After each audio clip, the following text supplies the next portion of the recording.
Liv Constantine is the pen name of best-selling authors Lynne and Valerie Constantine. Their debut novel, The Last Mrs. Parrish, was a Reese Witherspoon Book Club selection and is in development for television. Their second book, The Last Time I Saw You, published by HarperCollins, is being adapted for the big screen. Their hotly anticipated third novel, Wife Stalker, will be published on May 18, 2020. Lynne is a former marketing executive with a master's degree in business from Johns Hopkins University. She has explored coral reefs all over the world, sunken wrecks in the South Pacific, and fallen in love with angelfish in the Caribbean. Lynne also writes the Network series under the pen name L.C. Shaw. Valerie served as a White House assistant in the president's scheduling and advance office, planning presidential trips and travel, and has visited over 40 foreign countries. She has a degree in English literature. When she's not writing, you won't find her, as she and her husband will be traveling to some faraway destination. Together, Lynne and Valerie are national and international best-selling authors with books available in over 31 countries. So The Senator's Wife is about a woman from Idaho. No, she lives in D.C. and she's married to a senator. She's a philanthropist and she's on the heels of a tragedy. So she's beginning her life again with a new husband and is about to have hip surgery because she's been dealing with lupus for the past 20 years. So in order to prepare for her surgery, they hire a home health care worker to come and help her to recover. But instead of getting better, she starts to get worse and have new symptoms that she never experienced before that could be attributed to the chronic illness that she's been suffering from, or it could be attributed to her new home health care worker, a young woman named Athena. And Sloane begins to wonder if Athena is actually there to try to take over her life. So maybe just a little bit about the structure of the book. The narrative is told from 4 different perspectives. So we have Sloane, who is the protagonist and the one who is suffering. We have Athena, the home healthcare worker, who you know from the very beginning has some sort of agenda. We don't know what it is. I mean, we do, but you don't. And then we have Whit Montgomery, who is the handsome, polished, wonderful senator that everyone just thinks is terrific. And maybe he is. Maybe he's not. You can't hear? Sorry. Can you hear better now? Okay. You have to put this in your mouth, I think. And the last one is one of our favorite characters, Rosemary, the former mother-in-law of Sloane, because she was the mother of her late husband. And Rosemary is 82 years old. She's bright, she's feisty, she's a terrific lady. We really had fun writing her. And she's kind of suspicious of everybody. So you see the narrative from 4 different perspectives, and they each, tell a different story. You have to figure out who's telling the truth and who isn't, sort of like being in a courtroom where you hear different witnesses, and their perceptions are different. Yeah, and well, let's talk a little bit about, because you write multi-perspective books, but you do this as one. It's this and I find it really seamless and amazing. This is 2 people because it just the way you put it together so well. But I'm interested in if you can tell us your process. Does one of you write Sloane, one of you write Athena, or do you split up scenes, or how's it work? So our process has evolved over the course of the past 5 books that we've written together.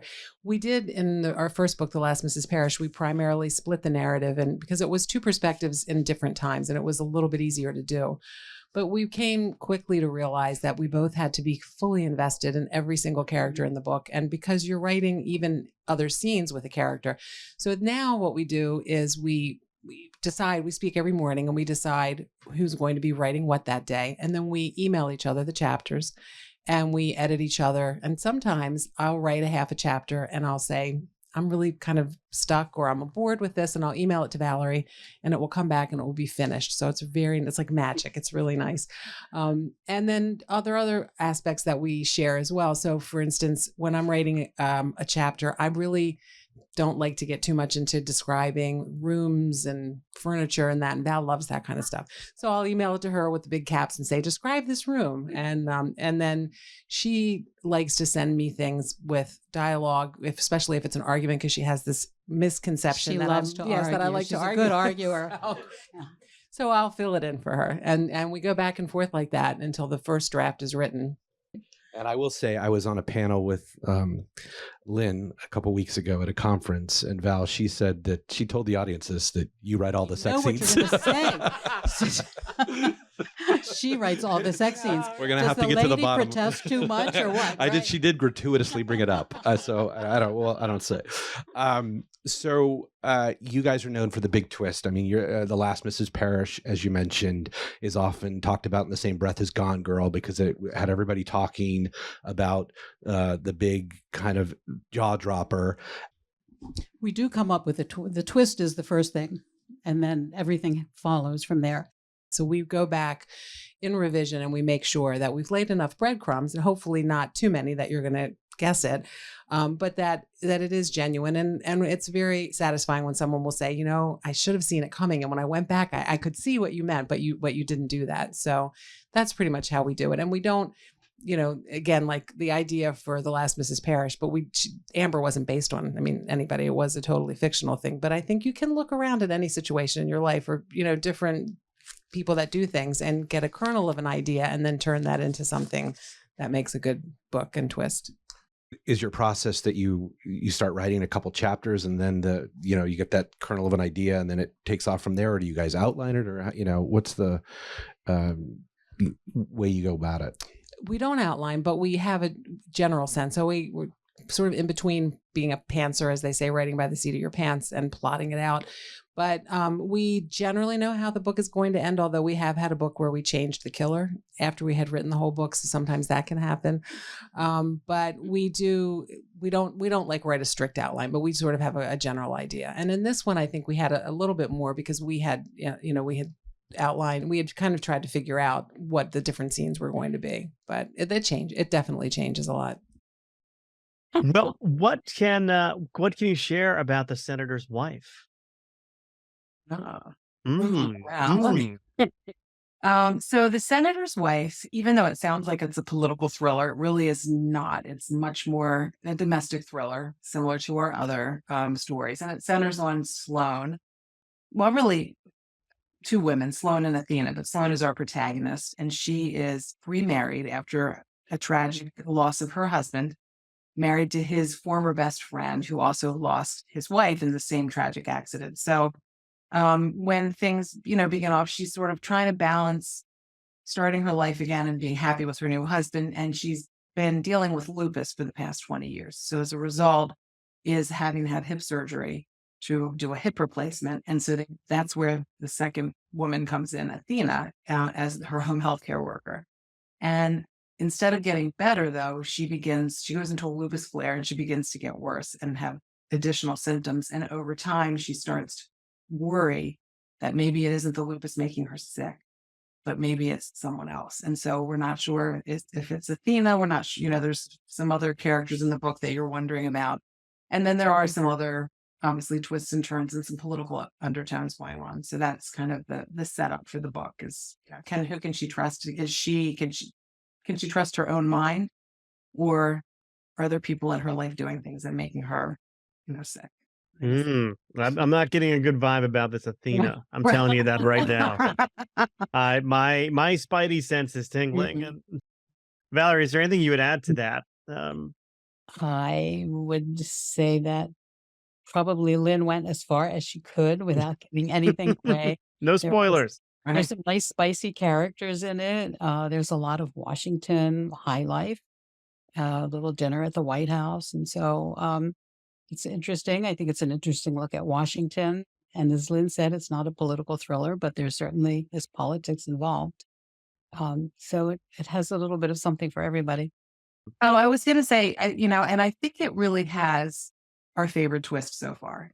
So, I think so too. this is the one where 98% of the people have said to us, I didn't see that coming at all. Whereas the other books, even though we've loved the twist, some people have been able to figure it out. And, so that's satisfying too, when you're able to pull something off that really turns everything around. What's the secret to executing a great twist? I mean, so many of the people who listen to the show are authors themselves. If you had advice, if somebody came up to you, like some MFA student came up to the great Liv Constantine and said, how do you execute such a good twist? What would you tell them? Wow. Um, well, I guess I would say it has to make sense. I mean, and again, we typically do start with a twist and then build around it, but not always.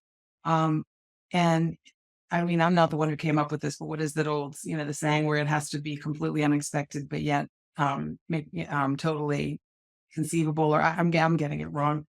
But I would say it has inevitable, like Inevitable, yeah, that you can go back and look at something and the seeds were there along the way. But I think what makes it the most satisfying, not something just outrageous that comes out of left field and you say, well, how does that even make sense? But something that really hits somebody right square in the forehead and they're like, oh, I should have seen. How did I not see that? That's what makes a great twist. So I don't know what the magic, obviously, because we would love to replicate it every time as well. But I think it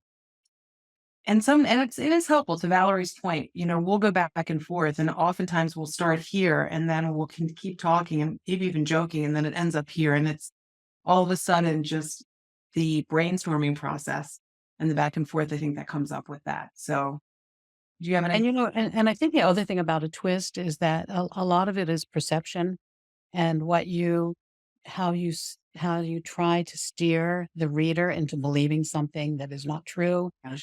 And see, that they're thinking one thing and seeing it going off in this direction, and really you're going off over here.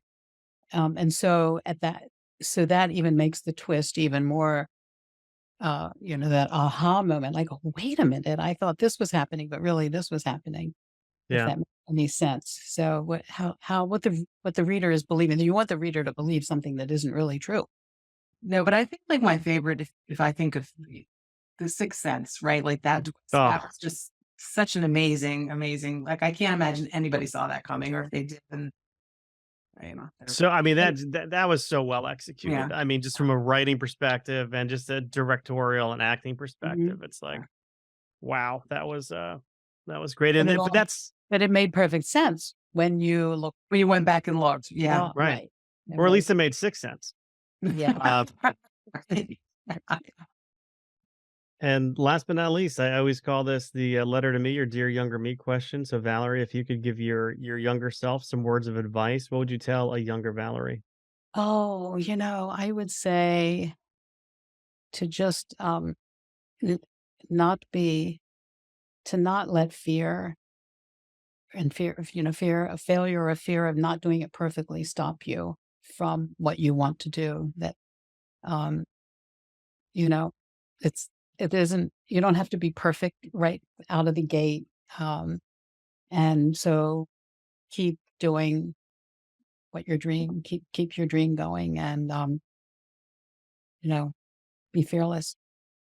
Similar, I would say, find your passion. Don't just take a job because it pays well if it's not really what you want to do. I mean, obviously you can't sit around and not wait for something to happen. But I would say spend more time really figuring out what that is and do whatever you have to do to have enough energy to pursue that. So, you know what I mean? Whether that means taking something less arduous as a job, if that's not your goal job, so that you then have the energy to pursue nights or weekends or whatever, so that you come to it sooner. Because I feel like I worked for a long time in the corporate world, and I was successful, and it's not that I hated it, but I didn't love it. It wasn't my passion. So, I'm in a situation where oftentimes I look forward to Monday more than Friday. And I think that's a real gift. And that's what I would